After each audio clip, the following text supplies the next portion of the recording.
I really like today that it brings in multiple voices talking about the different parts of the service and what we consider our favorites. So I'm going to talk about chalice lightings and extinguishments.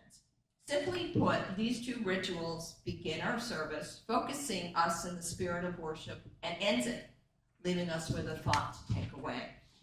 I grew up in a Protestant church where we really didn't have many rituals at all, and occasionally I do miss some of that. So the lightings and extinguishments give me some of that feeling. These are also rituals that embrace diverse cultures and spiritual practices, making the chalice, lighting, and extinguishment a unifying experience for all of us. Could we have a service without these? Sure, but I don't think it would be the same. We'd be left to focus ourselves at the start of the service. And I don't know about you, but I find that hard to do many days, and more lately, so I appreciate being called into worship. We also like the chalice whenever we gather in committee meetings or retreats. This is a reminder that even the most basic work serves our larger mission. I enjoy choosing the readings for these. You want to choose one that speaks to the congregation, but also connects with the theme of the worship. There are so many places to look. The UUA has something called the Worship Web, which helps with many different parts of the service. And you can also find a poem or a reading that fits in with the service or the committee that you're chairing. So chalice lighting is not unique to Unitarian Universalism. They're a profound and symbolic part of many religious ceremonies. And again, they represent the presence and the departure of the sacred, once again marking the beginning and the end of worship. So for Unitarian Universalists, a flame within a chalice, a cup with a stem and a foot, is the primary symbol of our faith tradition. Reverend Larry recently had a new chalice commissioned as his gift to us. When we light the chalice in worship, we illuminate a world that we feel called upon to serve with love and a sense of justice. The flame is what one of our beloved congregational hymns calls the fire of commitment. I always like to look at history when I'm talking about different themes. Did you always have the chalice as a symbol? Yes? No? No. Hans Deutsch, an Austrian artist, first brought together the chalice and the flame as a Unitarian symbol during his work with the Unitarian Service Committee during World War II. So when do you think these two pieces that I'm talking about started to be included in UU worship services? What decade? Anybody? 60s. Okay. Many people would be surprised to learn that lighting a chalice as part of worship only found its way into Unitarian Universalist congregations in the early 1980s. But the path it took to reach the sanctuary is a very Unitarian Universalist one, a story that begins with Nazi resistors and ends with children in the religious education program. And I'll let you look that up, or maybe next time I speak, I'll talk a little bit more about that. So the act of lighting and extinguishing the chalice is deeply emotional. It creates a sacred atmosphere, evokes reflection, and fosters a sense of community and shared spirituality. So in conclusion, for me, chalice lightings and extinguishments are more than mere rituals. They're expressions of faith and spirituality. These ceremonies hold rich historical significance and continue to adapt to modern worship practices, serving as timeless symbols of the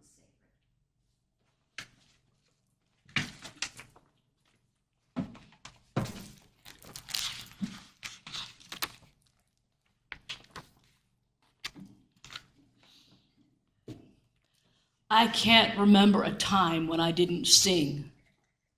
My mother says that when I was a small child, if she put me to bed before I was ready to sleep, I didn't fuss and resist. I just laid in bed and sang.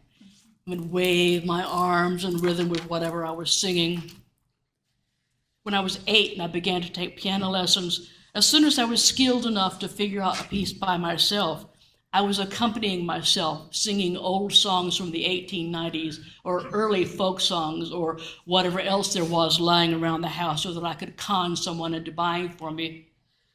I sang in school choruses in elementary school and junior high, but when I tried out for the school's audition vocal group ensemble in my senior year of high school and I got in, I got one of my earliest experiences of singing harmony. At the time, I sang alto, and because altos generally sing in the middle of other parts, a soprano here and the men down here and the altos are right here, I was continually surrounded by different notes. I learned to love the sound of voices blending into a new whole. This love of singing, combined with my experience of this church and the feeling of community that I have developed here, is most likely the reason that the simple act of singing hymns with many other people that I care about and who care about me is one of the most sustaining and affirming experiences I know. It's certainly what I find most meaningful in our Sunday service. It's a powerful combination of things. First, it's music. Music is the first and always of my life. Apart from people, it's the most important thing. I find strength, I find constancy there. When the whole world is falling apart, music remains. Not the words, they're definitely secondary. It's the notes, the sound that I find so meaningful. Creating a sound world with other people who are probably very different from me, in other ways, that is common ground. Come to think of it, it's probably also why I like singing in choirs.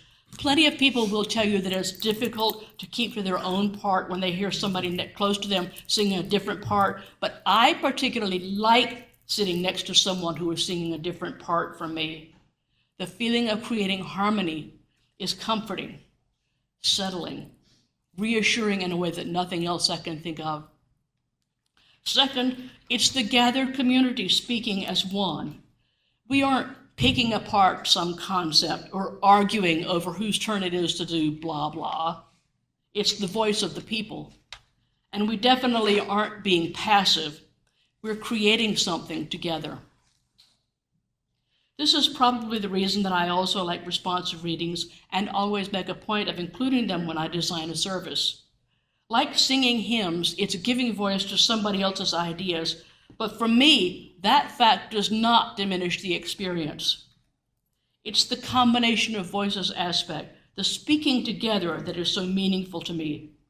It's a fine expression of community, of lives lived in solidarity, even with individual differences. I'm very willing to sing words that don't really resonate with me, because for me, agreement with everything isn't the point. Finding moments of connection and harmony is the point. And harmony is created when different sounds come together. When we find a way to complement each other, to create something new out of our differences, that's when the magic happens.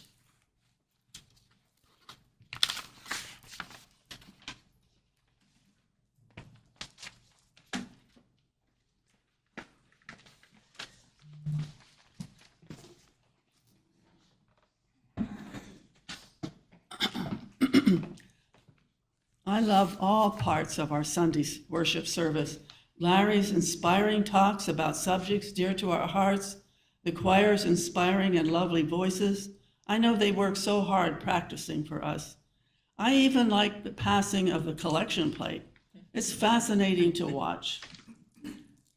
As people look for cash to drop in the plate and then struggle to figure out which way to pass the plate. Nothing is easy. But the part of the service I always look forward to is the segment called Joys and Sorrows. Perhaps it is the surprise aspect of the event. First, Reverend Larry asks people to come forward to share their joys. I look around. People look hesitant, as if they're not sure what to be joyful about this morning. Then slowly, quite a few people come forward, and sure enough, there is a myriad of joys. And then, what will people talk about? I think it is the anticipation that I like, and my joy in sharing their joys. Sometimes the joy is something as simple as waking up in the morning and realizing that they are alive. Sometimes it is as momentous as the birth of a new baby or that someone is surviving a catastrophic accident or illness.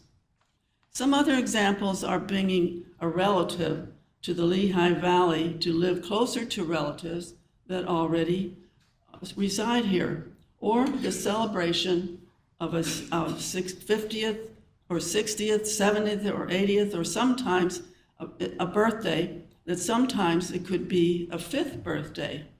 Yes, we do have children in the congregation, and they have joys too. Each person speaks for a short time, something to be thankful about, and most of the time, they speak in a way that is clear and easy to hear and understand, something to be really thankful about. Most importantly, though, it is a window into each person's life, a wonderful way to get to know this person. A lot of times the individual speaking is new to the congregation, or at least new to me. I'm thankful to get to know this person, or at least a little bit. Sometimes I feel compelled to go up to the individual after the service and ask them about their joy or sorrow. It's an opportunity to introduce myself to somebody with whom perhaps I can become friends. Next, Reverend Larry asked members of the congregation to come forward to express their sorrows. I observed the congregants who again look a little hesitant to come forward to share what may be unspeakable sorrows. I think it must be hard to share with others, some whom they don't know, the difficult news about themselves, their family, or friends.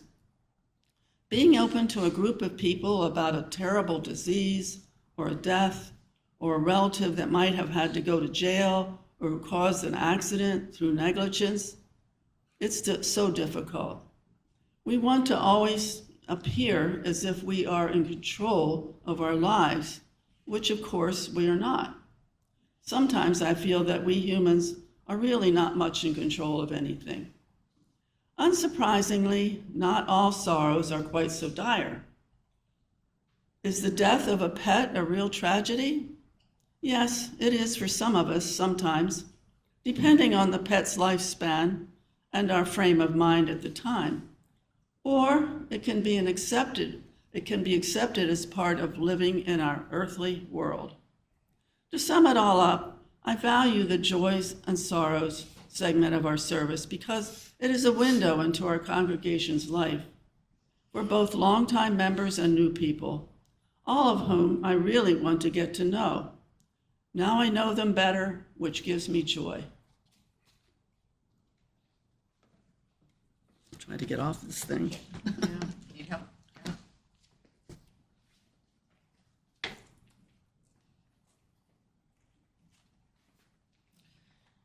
I'm going to use this and hope you can hear me. Is it working?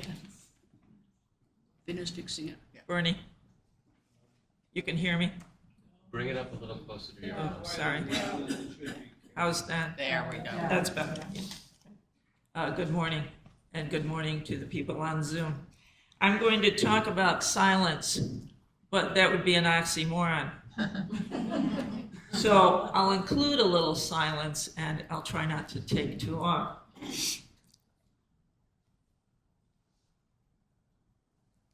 That short silence, that's anticipatory silence, right? What's going to happen next, right? We have many kinds of silence, and I'd like to quote here from a book by Peter Morales. I'm sorry, not Peter Morales, Mark Bellatini, who is a UU minister. And Mark Bellatini said, although Ralph Waldo Emerson famously said that he likes the silent church better than any preaching, his experience is that most congregations are known for their words or their music rather than the quality of their quiet. Yet sounds are actually rare in the vast cosmos which holds our lives, according to Bellatini. He says, silence surrounds the farthest star and the nearest. Our planet itself is swathed in silence, save within its thin skin of atmosphere. Moonlight makes no sound, and sunlight falls through the silence of air. The night side of the earth is largely silent. Silent bathes what happened before us and what shall follow us. Thus, a time of silence, says Bellatini, during an ordered span of worship, may serve as a communal emblem which reminds us that we are part of the vast, silent reality, part of each other's lives, at one with the silent flow of the past into the future through the gate of this present moment. The silent flow of the past into the future through the gate of the present moment. I find that to be a gorgeous thought, one that needs a bit of silence to absorb.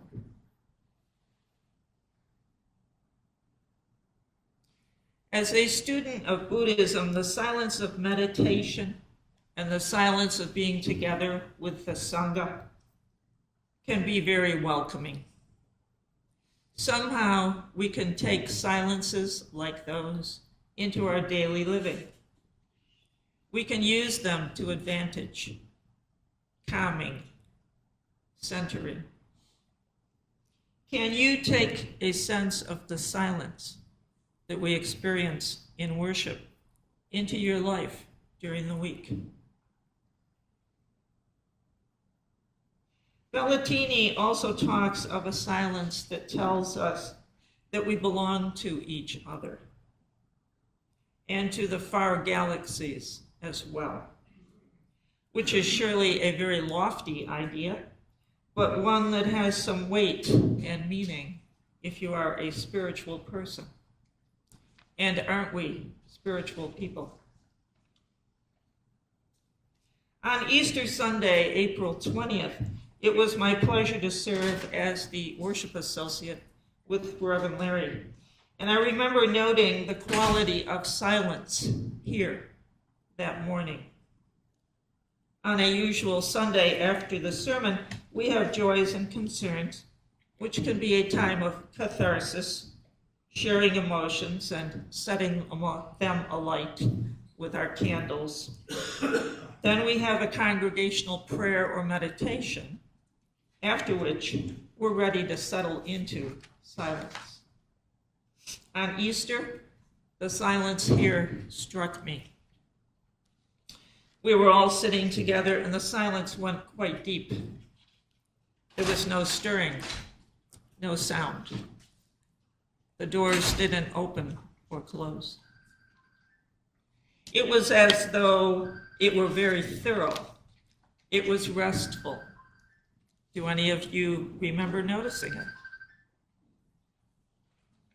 Our silence is sometimes marred by the reality of living in 2025. This past Easter, however, as the silence deepened and washed over us, we seemed to become part of that silence.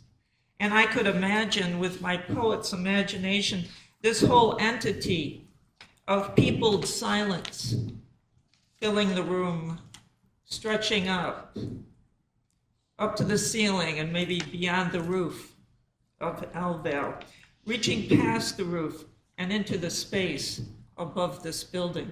It was a wonderful silence. It was fabulous, it was powerful, and it was part of that vast silent flow of past into future. That's how it felt to me. It fed my soul on Easter, on that Sunday, and perhaps it will this morning. I hope it fed yours, because that's what silence can do.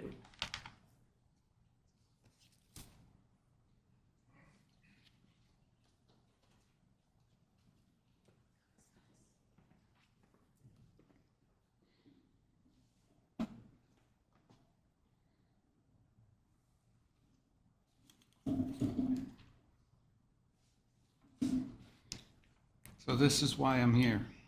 Good morning.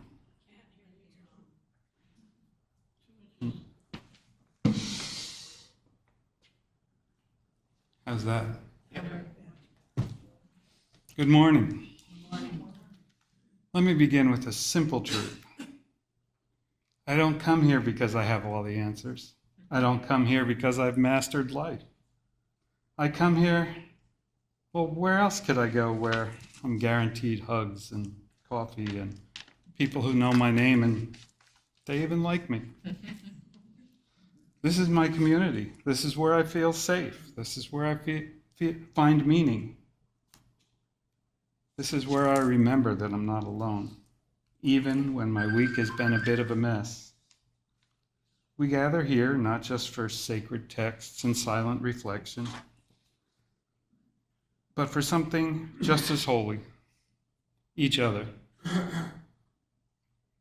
I mean, let's be honest, sometimes the most spiritual part of my Sunday is somebody offering me a cup of coffee and saying, "Oh, you look tired. You want to have a seat?"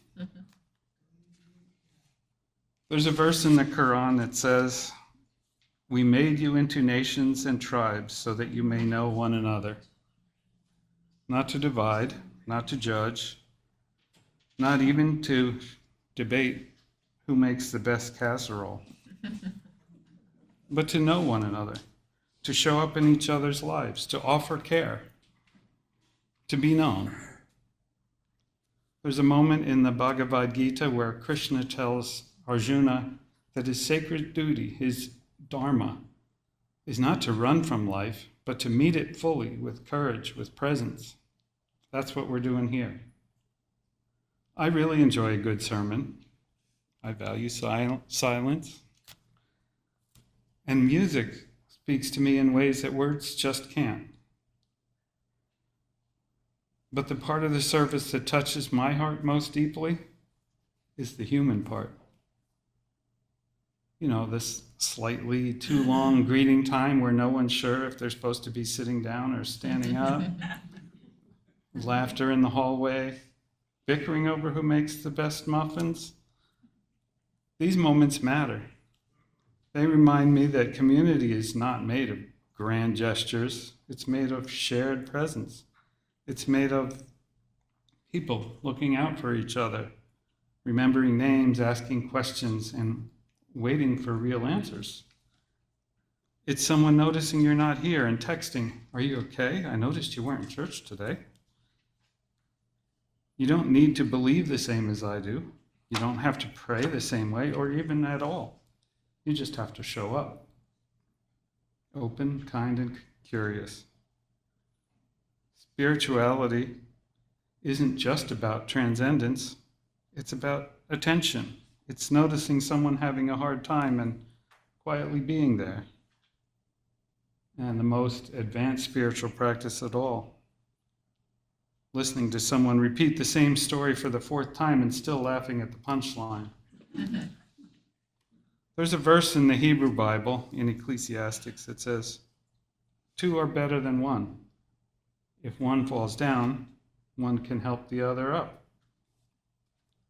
Or, in modern terms, it's good to have a friend with jumper cables. That's community. So to the one who welcomes new faces even though they're shy, you're building something sacred.